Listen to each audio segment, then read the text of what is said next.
G'day guys and welcome back to the channel. So in today's video we're going to be continuing our discussion in relation to dusting, in particular on the 200 series Landcruiser engine. So let's get straight into today's video and I'll show you what we're going to try out today.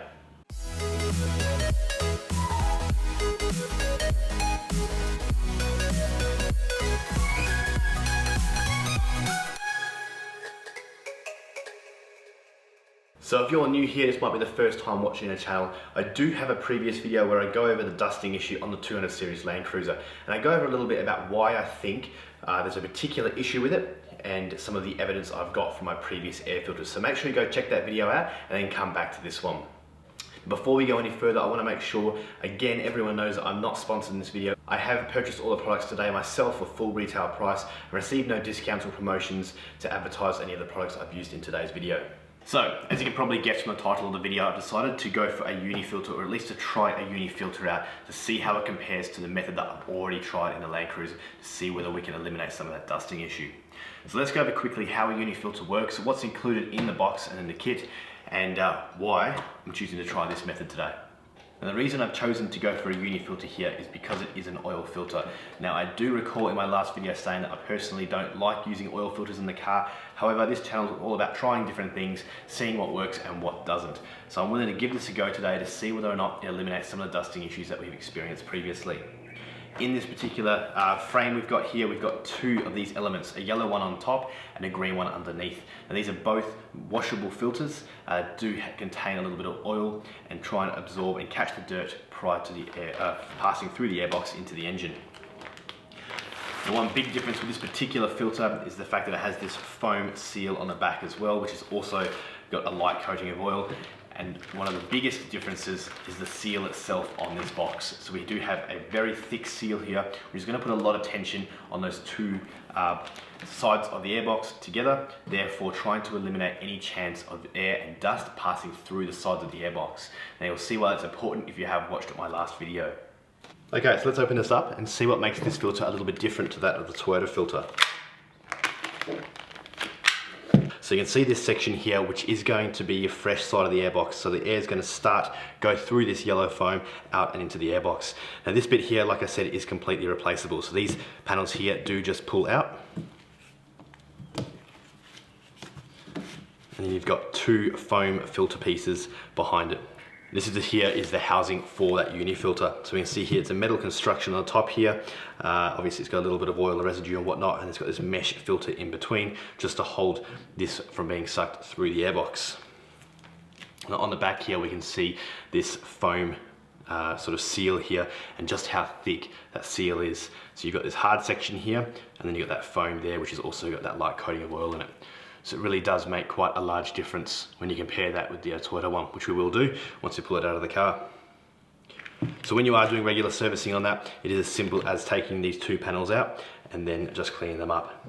So to put them back in, just put them over the top and then just go around and push all the sides back in.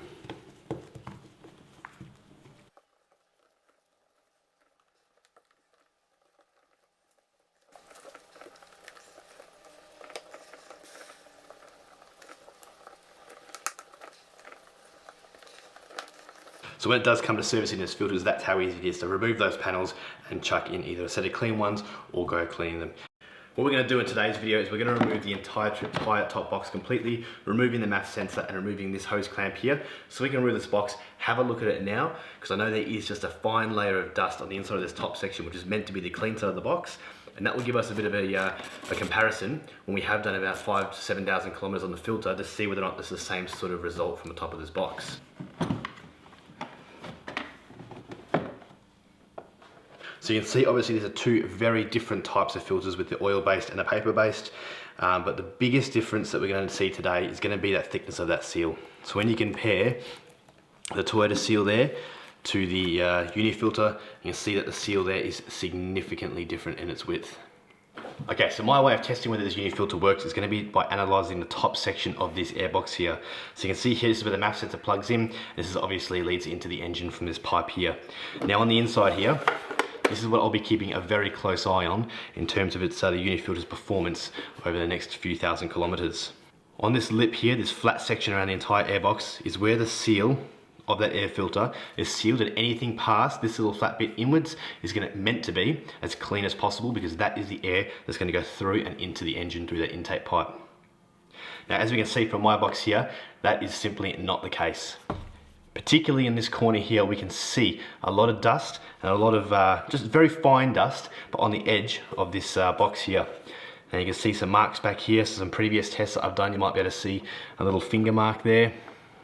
This box is by no means full of clean air. Now on this section here where you can see the dust down the bottom here, if I wipe my finger across that, you can clearly see where I've just wiped my finger.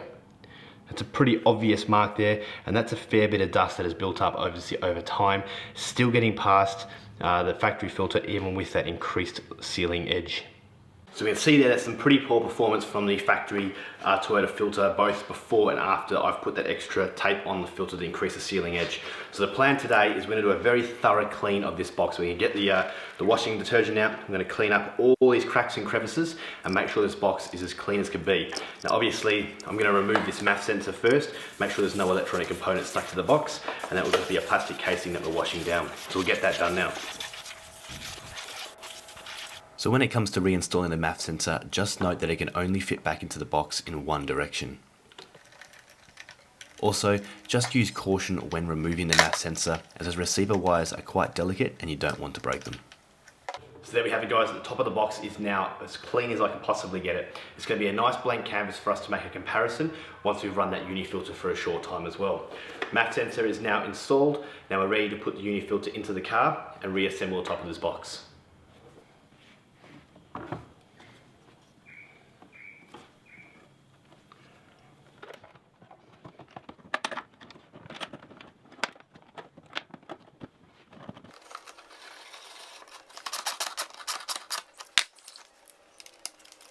So there we have it, guys. The UNIFILTER is in, and from putting that box back on again, you can definitely feel some extra tension on those spring clamps here on each corner. That's just due to that nice thick seal, and hopefully that's going to prevent any dust getting around the filter.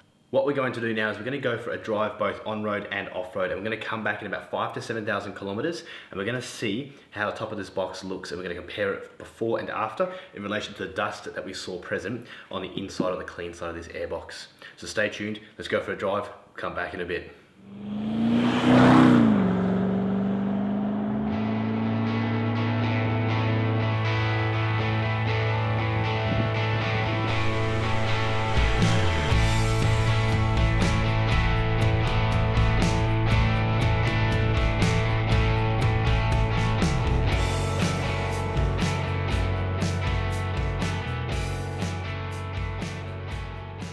Just like that, with the power of editing, we are back after 8,000 kilometers of driving and ready to change this air filter over. So let's get this thing out and see what it looks like.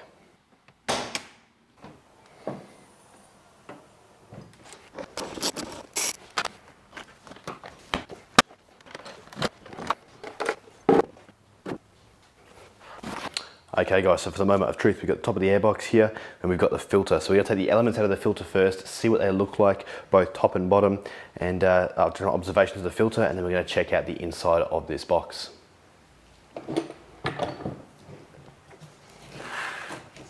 So with the filter here, the first observation is that foam seal on the bottom is compressed where that lid was pushing down onto it. So there's no visible signs of dirt on the inside of that filter. It's all very clean on that bottom orange panel there, and same with this sealing foam edge here. Again, there's a tiny bit of dirt down in this bottom corner here. Other than that, it appears to be fairly clean. Now flipping it over, obviously we expect that to be pretty dirty, and that's exactly what we see there. So you can see there's a fair bit of debris on that filter there, and there's a fair bit of dust around this sealing edge here. So let's take out this top yellow filter. And you can see there what it looked like when we placed it in, that nice bright yellow, and what it looks like now. So it's very dirty. And that top filter there, definitely ready for replacement. On the back of that filter, a little bit here which just appears to be some excess oil that's built up and drained to one edge. So that's not actually dirt there. I'm not exactly sure what these spots are here, but not too much in terms of physical dirt. You can still see there is definitely a color difference between this square patch here and the sealing edge. So obviously the bottom of this panel has seen a little bit of debris and dirt there. And pull out this orange panel here. And see there, apart from where I've just smudged my fingers on it, it's a fairly clean panel. Again, we have these dots here and a bit of soaked up excess oil in the corner. On the bottom of that panel though, again, very clean. You can just see a slight color change of that interior square compared to the outside edge. So there's a little bit of dirt soaked in this panel here, but it appears to have done its job fairly well. So we come across to the main area, the top of the airbox. Now, as you saw from the start of this video, this was quite dirty, even with my tape sealing mods that I've done to the airbox. But having a look inside here now, it is looking a lot better than it did. We'll take it out to the sun in just a moment and I'll show you some close-ups. But it doesn't appear to be nearly as much dust as there was, or if any at all, in the top of this airbox.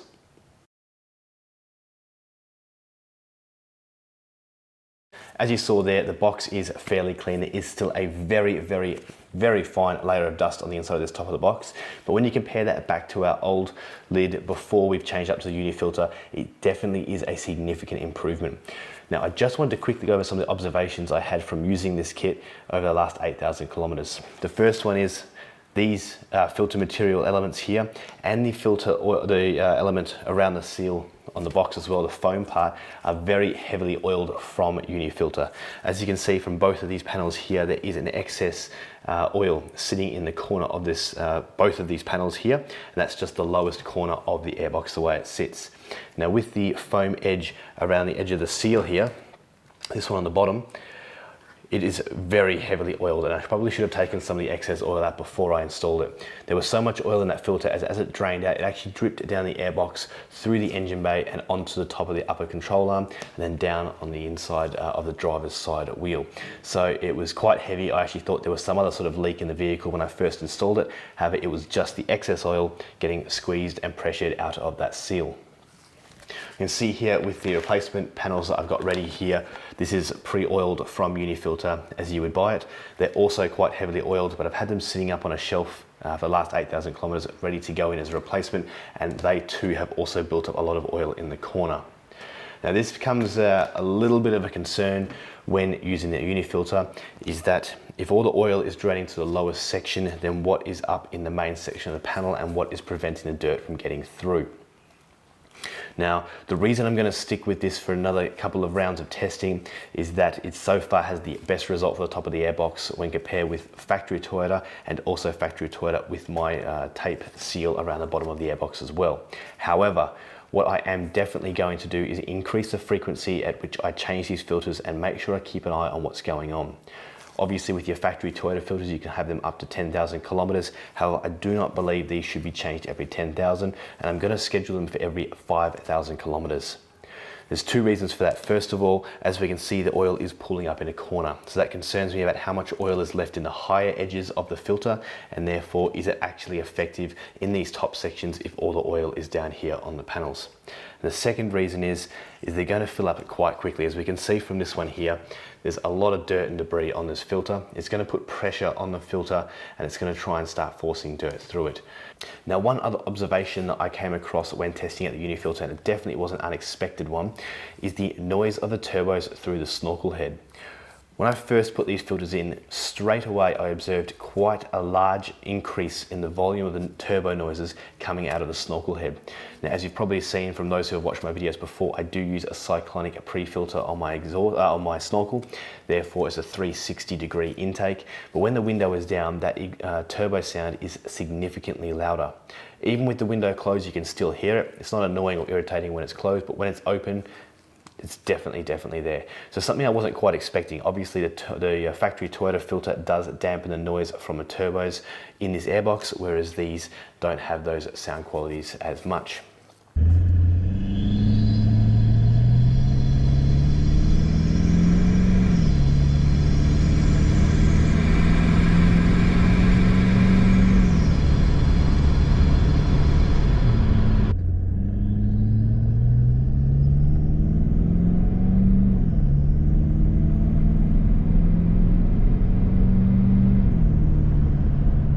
Now, one of the biggest concerns I think I hear from most people talking about UNIFILTER is the MAF sensor.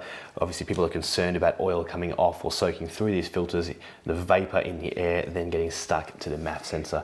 That hasn't been the case in the last 8,000 kilometers of driving for me. This is the first time I've taken the filter out and the airbox apart, and I've had no issues with the MAF sensor, no loss of power or anything like that, no fault codes. So far, so good.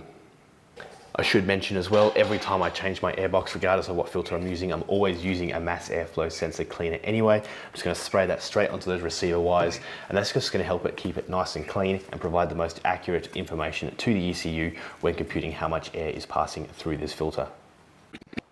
So it's now time just to give the filter frame a little bit of a cleanup so it's ready to go back into the vehicle. Now, upon inspection, I've also noticed that there was a fair bit of oil built up in one corner of this seal as well. So here I'm just trying to massage and evenly distribute that oil across the filter panel to give it a nice sealing surface. Now, like I mentioned, there was also some oil built up in the corner of these fresh panels. So by squeezing them together into a ball is in an effort to try and evenly distribute that oil across the entire panel. Now, if you are going to do this, just ensure you're not wringing the panel out, as they are quite delicate and you don't want to be tearing them apart. Rolling them into a ball and squeezing them together is the best way to try and evenly distribute that oil throughout the filter material. So there you have it, guys. New filter panels are in, air filters all clean, the box has got a nice clean sealing edge. It's time to reinstall it all and see how it goes for the next test.